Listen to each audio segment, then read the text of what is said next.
Binawi nung Sabado ni Pangulong Duterte ang idineklara niyang unilateral ceasefire ng gobyerno. Ito'y matapos mapaso ang deadline ng walang tugon ang CPP-NPA-NDF. Gayunpaman, umaasa pa rin daw ang Pangulo na uusad pa rin ang peace talks. Live mula sa Quezon City, may report si Joseph Morong. Joseph? Jessica, tuloy pa rin ang peace talks sa Partido Komunista ng Pilipinas kahit nga wala na yung unilateral ceasefire ng gobyerno kanina. Ay biglang nagpa-interview sa media itong si Pangulong Duterte at bukod dyan sa plano niya sa CPP ay sinabi rin ng Pangulo na gusto niyang personal na bisitahin itong si MNLF Founding Chairman Nur Miswari. Hindi pa man formal na umuusad ang peace talks sa pagitan ng gobyerno ng Pilipinas at ng CPP-NPA-NDF, tila nagkalamat na ito. Nitong Sabado, binawi ni Pangulong Duterte ang idineklara niyang unilateral ceasefire sa rebelding grupo. Ito'y matapos mapaso ang palugit na itinakda ng Pangulo para tumugon ang Partido Komunista sa ceasefire declaration. Kasabay ng pagbawi sa ceasefire, inilagay rin ng Pangulo sa high alert ang mga tropa ng gobyerno. Pero sa kabila nito, umaasa si Pangulong Duterte na uusad pa rin ang usapang pangkapayapaan. We are hoping that we could just talk. Maybe we did not understand each other. And so the best way is really to talk again. Sa panayam sa radyo, matapos bawiin ni Pangulong Duterte ang unilateral ceasefire, sinabi ni CPP Founding Chairman Jose Maria Sison na magdedeklara na rin daw sila ng unilateral ceasefire alas 8 ng gabi noong Sabado. 3 oras lamang sana matapos ang itinakdang ultimatum ng Pangulo. Tinawag naman ni Sison na butangero sa Pangulong Duterte, pabago-bago rin daw ang isip nito. Binaliwala rin daw ng Pangulo ang kanyang mga negosyador at ura-uradang nagdesisyon. Kasi hindi ko patulan yan eh. I am not an ideological poltergeist. I am the president talking properly to you to have peace in this land. Bakit man ako, hindi man ako insecure? Ang plano ng CPP magdeklara ng unilateral ceasefire kasabay ng formal na pagbubukas ng peace talks sa Oslo, Norway sa August 20. Pero ang Pangulo, I will see if I will also be happy to reinstall the ceasefire. Maybe Christmas time. In the spirit of the season, I'll see. I'm just joking, but alam mo, nakukonsumin ako sa itong mga to, kaya dinadaan ko na lang sa pabiro-biro kasi mag-heart attack ako. sinabi rin ng Pangulo na palalayain pansamantala ang ilang consultant ng NDF na nakakulong ngayon para makalahok sa peace talks sa Oslo, Norway. Nag-ugat ang pagbibigay ng ultimatum ni Pangulong Duterte sa nangyaring pananambang ng NPA sa ilang miyembro ng CAFGU sa Kapalong, Davao del Norte. Pero ayon kay NDF Chief Negotiator Luis Salandoni, mali raw ang ibinigay na impormasyon ng militar sa Pangulo. Ang napatay raw sa engkwentro ay hindi naman miyembro ng CAFGU, kundi miyembro umano ng paramilitary group na Alamara na notorious umano sa pagpatay sa mga katutubong lumad. Git naman ng AFP, pabalik na raw sa base ang mga sundalo ng tambangan sila ng mga rebelde. Dagdag pa nito, sinayang raw ng CPP, NPA, NDF ang pagkakataon para makamit ang kapayapaan sa hindi nito pagtugon sa unilateral ceasefire.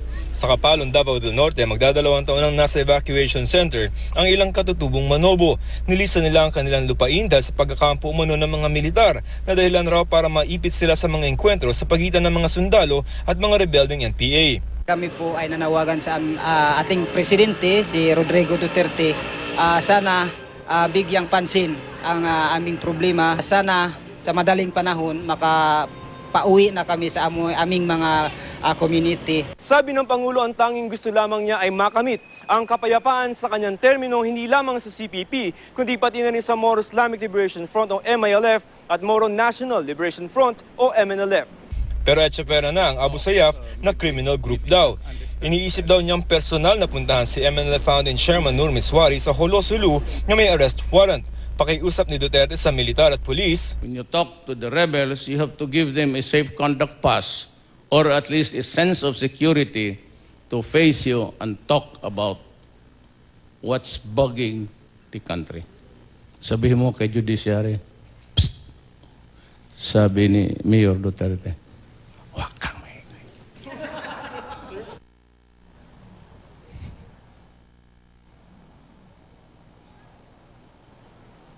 Jessica, sa isang text message nitong si Presidential Spokesperson Ernesto Abella ay sinabi niya na pinapasuko nitong si Pangulong Duterte itong si Albuera Leyte Mayor Rolando Espinosa Sr. at anak niya na si Kerwin Espinosa dahil daw sa pagkakasangkot ng mag-ama sa drug trafficking at cuddling, at binigyan lamang ang dalawa ng 24 oras para sumuko at kung hindi ay magpapalabas ng isang shoot-on-site na order, lalo na kung papalag itong mag-ama na ito sa mga aresto sa kanilang mga pulis. Jessica. Joseph, ano ba ang nangyari? Kasi parang there was so much goodwill, no, sa pagitan ng gobyerno at ng CPP, NPA, NDF hanggang sa Oslo. Tapos biglang itong mga nakalipas na araw, biglang parang ang bilis din ng downward spiral bang matatawag ito dito sa peace talks. I wouldn't call it a downward spiral kasi bukas pa naman yung tuloy pa rin yung peace talk. Siguro ito ay medyo isang minor irritation. Medyo sabi ni Presidente mukhang hindi lang sila nagkaintindihan on some aspects, no, pero yung CPP para ang sabi nila noong time I think that was yesterday, 8 o'clock sana sila mag-declare ng kanilang ceasefire. Kaya lang nauna nga yung anunsyo nitong si Presidente Duterte na i-call off na niya o wini-withdraw na niya yung kanyang ceasefire. To be fair to the President, 5 o'clock yung deadline niya para tumugon yung CPP, pero finally ay winidraw niya yung 2 hours after at 7 o'clock or 7:30. So naghintay din naman ng konti itong si Pangulong Duterte para dun sa response nitong CPP-NPA. But regardless of the fact na yun nga nangyari sa ceasefire, mukhang ang kumpas naman itong si Pangulong Duterte ay tuloy pa rin yung nakaschedule na August 20 na peace talks with the CPP, NPA, NDF sa Oslo, Norway on the 20th of August, Jessica.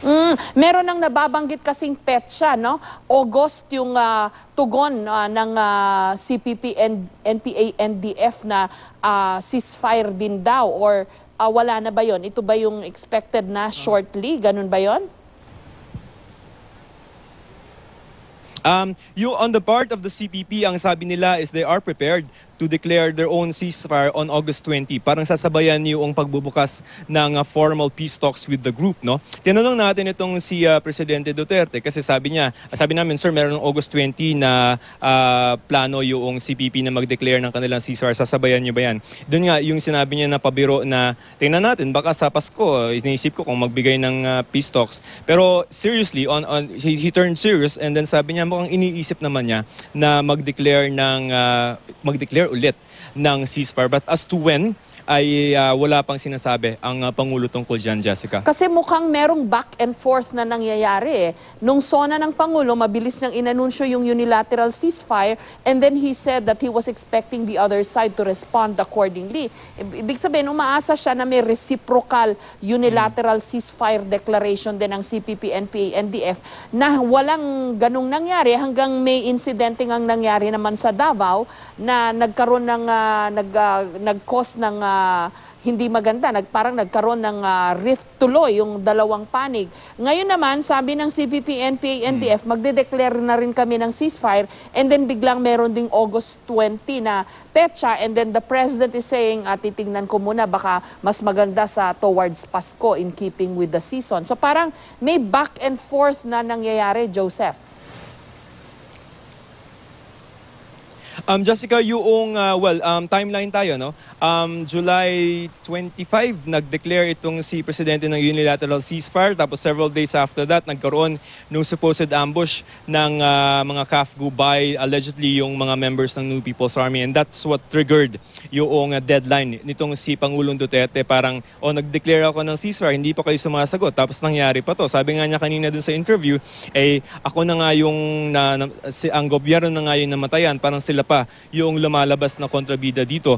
Pero tingnan natin, no, kung ang CPP naman kasi ang sinasabi nila from the start nung naghihintay ng response yung government dun sa ceasefire ay parang ang gusto mangyari ng CPP ay tingnan muna yung insidente o yung report nung ano ba nangyari doon sa Davao del Norte, and ang may allegation itong CPP na parang hindi naman na-communicate sa ground yung order for a unilateral ceasefire ng Presidente. Of course, dinidinayan yan, itong si Presidential Peace Advisor Jess Dureza, at sinabi nila na yung order was cascaded to the military and the police at binigyan din ng kopya yung CPP-NPA. But the more important thing to remember here is that bukas pa rin naman yung communication lines between the CPP and the FNPA and the government.